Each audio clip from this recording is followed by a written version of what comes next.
Uma decisão do ministro Gilmar Mendes, do Supremo Tribunal Federal, colocou em xeque as competências da Justiça do Trabalho e os próprios direitos trabalhistas no Brasil.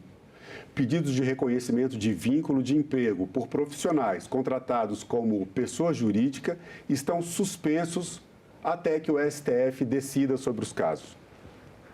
Direito do trabalho é assunto de cidadania e é sobre isso que eu converso agora com Luciana Conforte, presidente da Associação Nacional das Magistradas e dos Magistrados da Justiça do Trabalho, e Denise Rodrigues, vice-presidente da Associação Brasileira da Advocacia Trabalhista no DF. Denise e Luciano, obrigado pela presença de vocês no nosso programa. Sejam bem-vindas ao estúdio da TV Senado. Obrigado pelo convite, é um prazer estar aqui. Obrigada, Marcelo. É um prazer estar aqui falando sobre esse assunto. Bom, vamos começar contextualizando essa situação. Vou pedir para você, Luciano, explicar para a gente o que está acontecendo, o que significa essa decisão do Supremo Tribunal Federal de suspender tantos processos trabalhistas e quais as consequências que essa decisão pode ter. Essa suspensão, ela impacta em milhares de processos na Justiça do Trabalho, então há uma indefinição, porque a decisão é bastante ampla, ela fala não só da competência, como também do ônus da prova e da própria legalidade dessas contratações por meio de pessoa jurídica ou autônoma. Então, isso impacta realmente, só para se ter uma ideia, em 2024 foram mais de 280 mil processos na Justiça do Trabalho ajuizados só para discussão de vínculos de emprego. Então, nós temos aí uma gama muito grande de processos que foram impactados por essa decisão. Denise, há uma questão que está sendo colocada em relação a essa decisão, né, do Supremo Tribunal Federal, um ponto que talvez seja um ponto de consenso. Existe uma insegurança jurídica causada por esse número elevado de processos que a senhora Luciana colocou aqui para a gente agora? Existe alguma uniformidade no entendimento da Justiça sobre esses casos de pejotização, terceirizados, essas questões que estão sendo colocadas na decisão? Na sua opinião, há uma insegurança jurídica na situação como temos hoje no Brasil? Marcelo, na minha concepção, eu acho que essa insegurança jurídica é uma questão interpretativa, porque cada caso é um caso. De fato, você pode ter casos, questões que venham a caracterizar essa pejotização. Mas o que acontece na realidade, que se tem decisões reconhecendo a legalidade dessa pejotização, é a minoria. Por quê?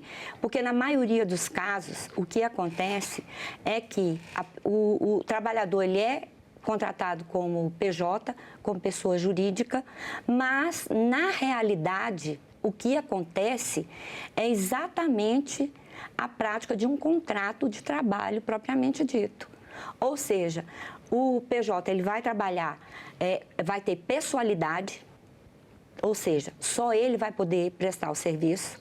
Será que ele vai poder mandar alguém substituí-lo, um outro profissional, caso ele tenha um problema de saúde?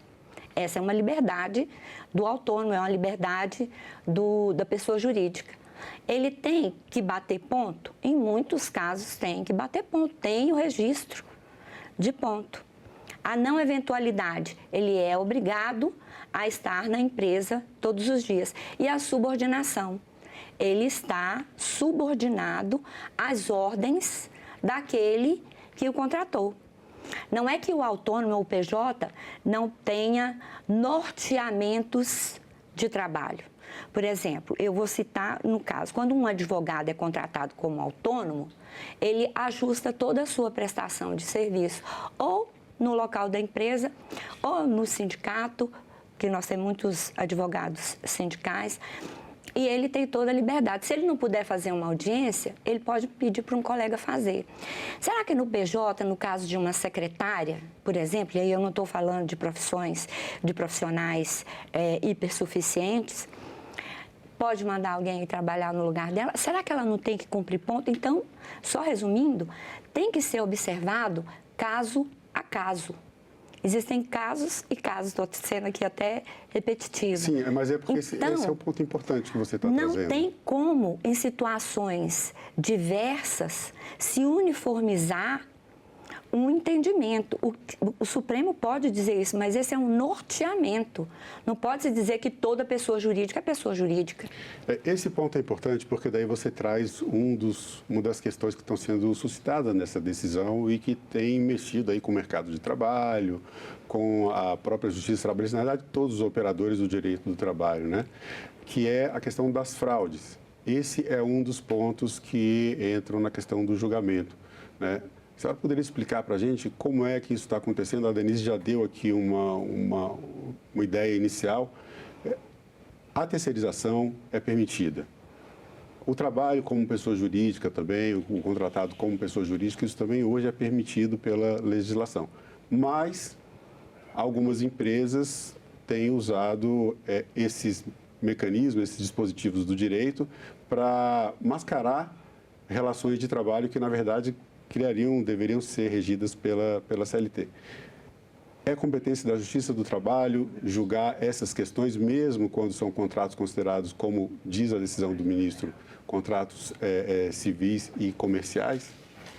Sempre foi da competência da Justiça do Trabalho analisar se naquele caso, porque é caso a caso realmente, há ou não um vínculo de emprego. Então, antes da emenda 45 de 2004, a competência da Justiça do Trabalho era restrita aos contratos de emprego e esse tipo de alegação de outros tipos de contratação sempre existiu. Então, nós não temos uma novidade, né? O artigo 9º da CLT, que fala das fraudes e do reconhecimento pelo juiz para o reconhecimento do vínculo de emprego, existe na CLT desde sempre, assim como os artigos que enquadram essa relação como contrato de emprego, o artigo 2º e o artigo 3º. Então, quando presentes esses requisitos, há um reconhecimento do vínculo de emprego, mas há vários casos em que não há esse reconhecimento, entende-se que realmente ali era uma relação autônoma, era uma pessoa jurídica formalmente constituída e que trabalhava dessa forma. Esse exemplo do caso que foi tirado para a repercussão geral foi de uma reclamação trabalhista improcedente,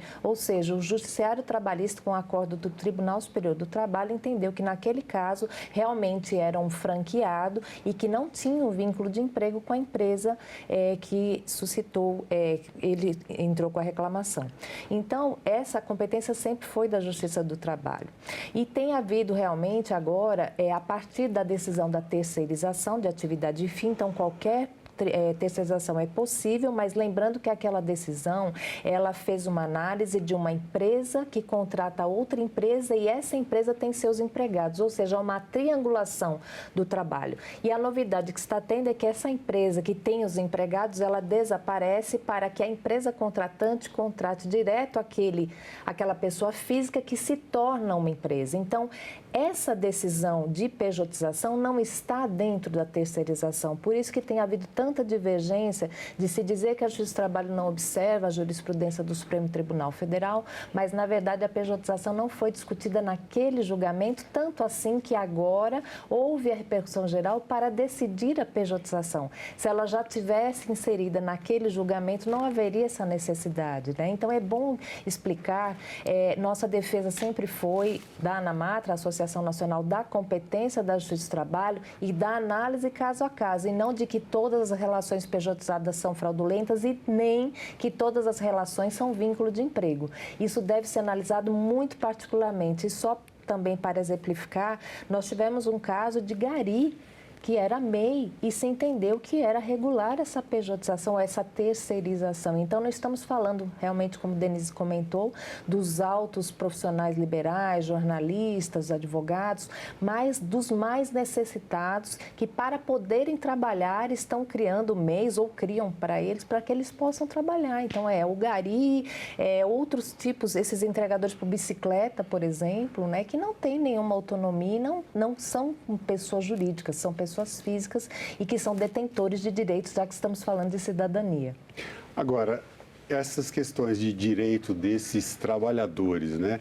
Hoje é muito comum ver trabalhadores, especialmente os trabalhadores plataformizados, reivindicando, né, ou preferindo essa possibilidade de trabalhar como microempreendedor individual, porque tem mais autonomia, mas muitas vezes são categorias que não têm o esclarecimento necessário para entender de que direitos, né, ou quais são os direitos dos quais eles estão abrindo mão. Eu queria que você falasse um pouco sobre isso, Denise. Essa diferença entre optar por o microempreendedorismo individual e a opção por trabalhar sendo contratado pela CLT e tendo seus direitos trabalhistas garantidos pela lei. Com relação à questão da uberização, o que a gente vê muito dos profissionais que estão aí todos os dias, de manhã, de tarde, de noite nos veículos, é que realmente eles prezam pela autonomia. Mas, e outra coisa, quando estão desempregados, qualquer trabalhador, quando ele está desempregado, sem perspectiva, e ele tem uma proposta de trabalho, como é no caso da Uber, ele vai optar por receber, por ter os direitos precarizados e receber pouco, ao invés de ficar sem esse posto de trabalho. E, portanto, no direito do trabalho, as partes não estão em igualdade de declarar suas vontades contratuais. Não é? Então, o que no caso na minha concepção, o que eu vislumbro nessas contratações da Uber? Há uma precarização, há uma aceitação por parte do trabalhador em aceitar as condições impostas, porque ele é a parte fraca da relação de trabalho e passa para esse trabalhador o risco da atividade econômica. Tudo bem, ele enquanto profissional autônomo, ele pode haver uma distribuição desse risco. Mas acontece que o que se observa na prática, na realidade, é que não há uma distribuição desse risco da atividade. Por quê? O combustível é por conta dele. A manutenção do veículo é por conta dele. Se ele adoecer, ele para.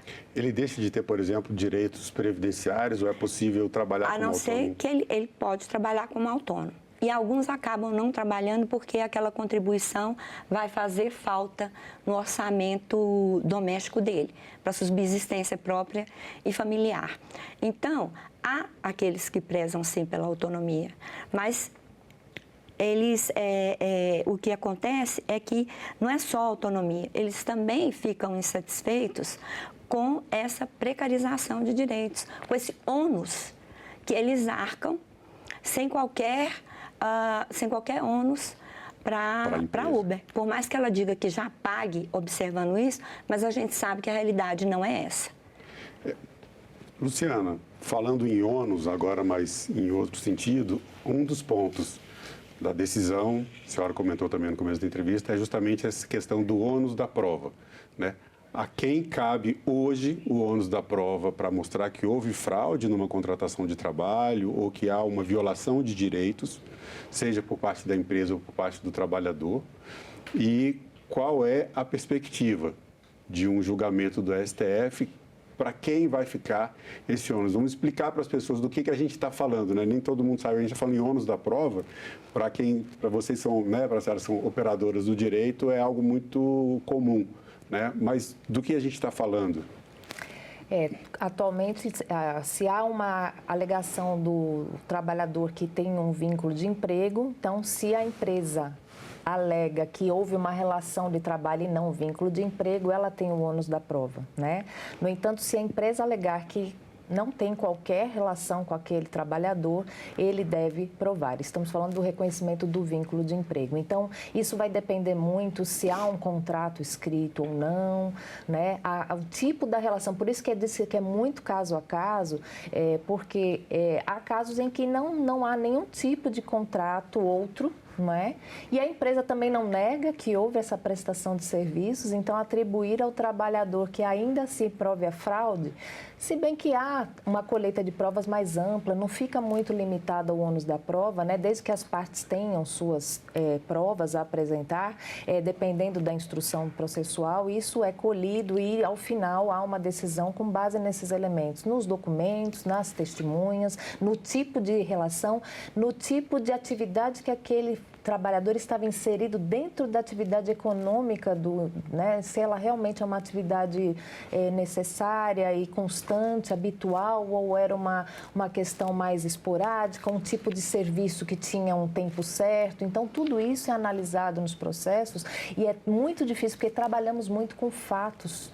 É muito difícil esse enquadramento numa moldura.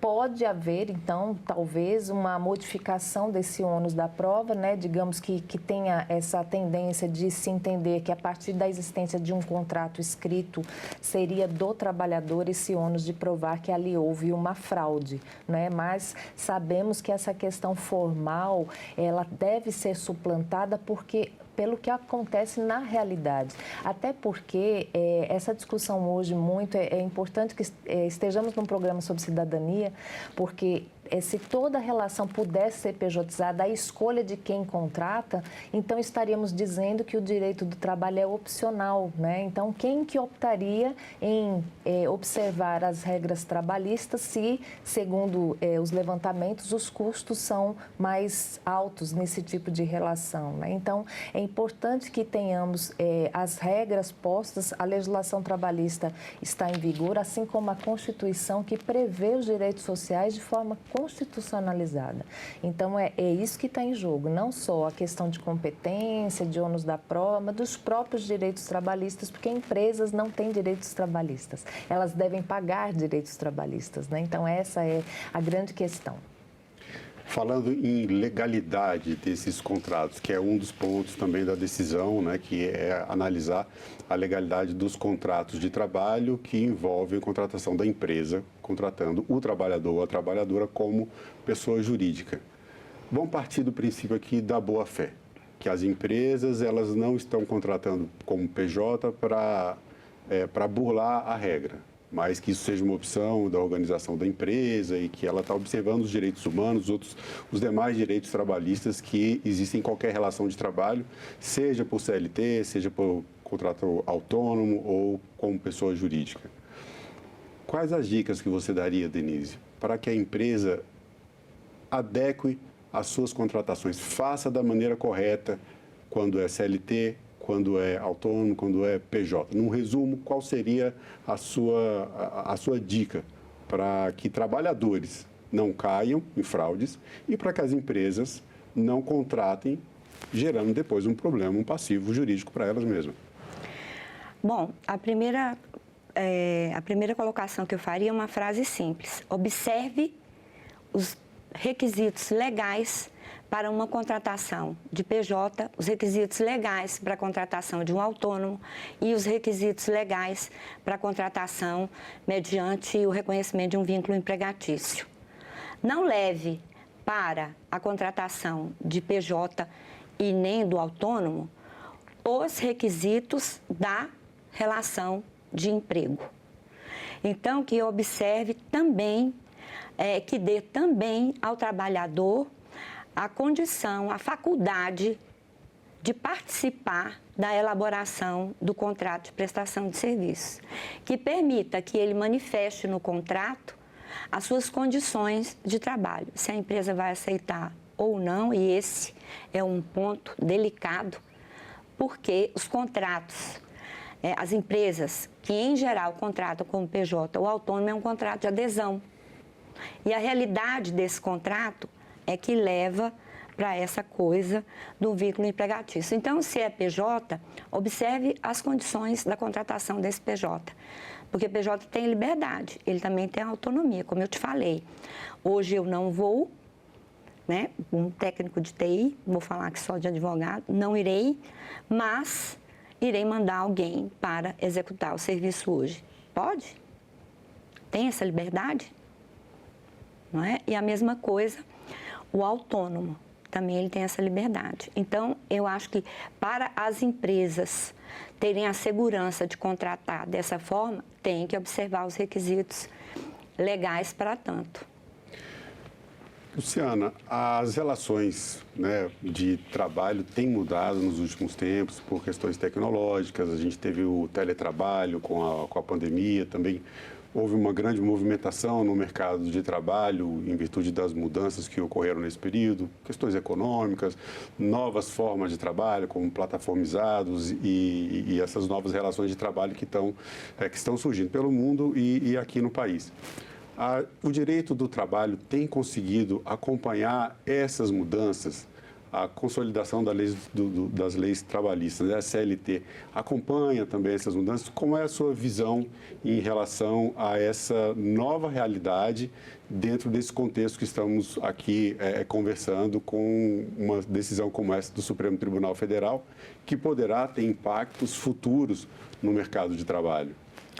A CLT ela tem sido reformada ao longo do tempo, né? Então dizem que é da década de 40 de fato, mas ela teve várias reformas, inclusive a reforma trabalhista de 2017, que houve uma profunda alteração, né, da CLT. Então várias atualizações foram feitas, né, nas formas de trabalho, nos tipos de contratação, por exemplo, trabalho a tempo parcial, trabalho intermitente, várias figuras jurídicas que não existiam antes. Então justamente para tentar se adaptar, né, a um mercado de trabalho mais flexível, às relações de trabalho e também econômicas. Então, acho que há esse acompanhamento. Agora, a pandemia trouxe realmente um incremento das atividades das plataformas, né? Houve uma mudança muito profunda e muito necessária e urgente naquele momento, né? E nós vimos várias questões surgindo a partir daí, como, por exemplo, essa questão do meio ambiente de trabalho dos entregadores por plataforma, né? Inclusive, teve uma movimentação recente por questões também de segurança, de não haver uma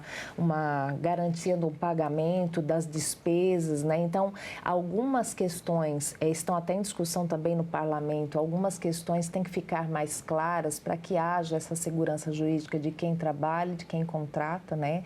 E nós temos visto, assim, um número de acidentes do trabalho muito grande por essa questão de entregas, de remuneração por produtividade, né? Inclusive que é vedado por legislação federal a questão de pagar a produtividade por questão de tempo, porque os motociclistas ficam muito sujeitos a esses acidentes. Então, essas questões de meio ambiente de trabalho, de pagamento, de garantia, de não cancelamento das inscrições, né? Então, talvez essas questões mais pontuais desse segmento, né, que surgiu com tanta explosão a partir da pandemia, era necessário que fosse regulamentado, a fim de que não houvesse esses problemas todos, inclusive um abalo muito grande para a Previdência Social, no número de acidentes, as pessoas que, apesar de serem MEIs, que tem mais de 18 milhões de pessoas MEI, né, muitos não recolhem as contribuições e ficam completamente desassistidos de qualquer proteção social, não só de direitos trabalhistas, mas também de qualquer proteção social.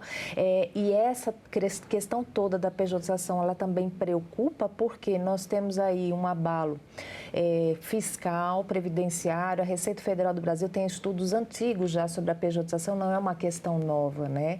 E também um abalo do FGTS, que financia as casas públicas, né, a habitação pública, e no Sistema S, que faz toda a formação da indústria, do comércio. Nós temos vários segmentos que a contribuição ela é decorrente da folha de salários. O que a empresa recolhe sobre a folha de salários é repassado para o Sistema S, que é de interesse também, né, de todos os segmentos econômicos, digamos assim, né? Então, nós temos aí uma grande questão, né, para a discussão com a sociedade. Não é um problema trabalhista de empresas, de empregados e de novas formas de contrato apenas, mas o que a sociedade, o que o país qual é a resposta que vai ser dada a partir dessa discussão em termos globais, né, de proteção, de assistência e questão econômica também, né, porque nós sabemos que quando certas empresas cumprem a legislação, ela fica numa posição inferior em termos de concorrência àquelas que não estão cumprindo a legislação. Bom, a gente está falando aqui de direito do trabalho, a gente está falando de competência da justiça, a gente está falando de cidadania. Denise, para você, o que é cidadania? Cidadania, para mim, é que a todos é garantido a dignidade da pessoa humana, na Constituição, na Declaração dos Direitos Humanos. Mas cidadania é quando você tem essa dignidade, você sente essa dignidade como? Tendo acesso ao trabalho digno, tendo acesso à educação, tendo acesso à saúde. Isso é dignidade. Do ponto de vista constitucional e do ponto de vista humano, é a sensação de pertencimento que traz esse bem-estar de se sentir uma pessoa digna e cidadã. E para você, Luciano, o que é cidadania? Cidadania é o poder que os cidadãos têm de reivindicar e de conquistar esses direitos e de exercitá-los plenamente. Então, eu penso que não podemos ter um exército de pessoas jurídicas que não têm como reivindicar e ter reconhecido esses direitos. As pessoas físicas, né, ela tem os seus direitos fundamentais previstos na Constituição e os direitos sociais constitucionalizados. É uma questão de cidadania prevista na Constituição. Bom, eu agradeço mais uma vez a presença de vocês duas em nosso programa. Obrigado pelo tempo de vocês e pelas informações. Foi um prazer e continuamos à disposição. Foi um prazer, estamos à disposição. Um prazer compartilhar esse momento aqui com você, com a doutora Luciana. Prazer, Denise. Muito obrigada. E a TV Senado fica de portas abertas também para recebê-las novamente. Muito obrigada. Obrigada. Eu agradeço também a você que acompanha a programação da TV Senado. Assine o canal da TV Senado no YouTube, ative as notificações e acompanhe toda a produção do Poder Legislativo diretamente da fonte. Na TV Senado, democracia é todo dia.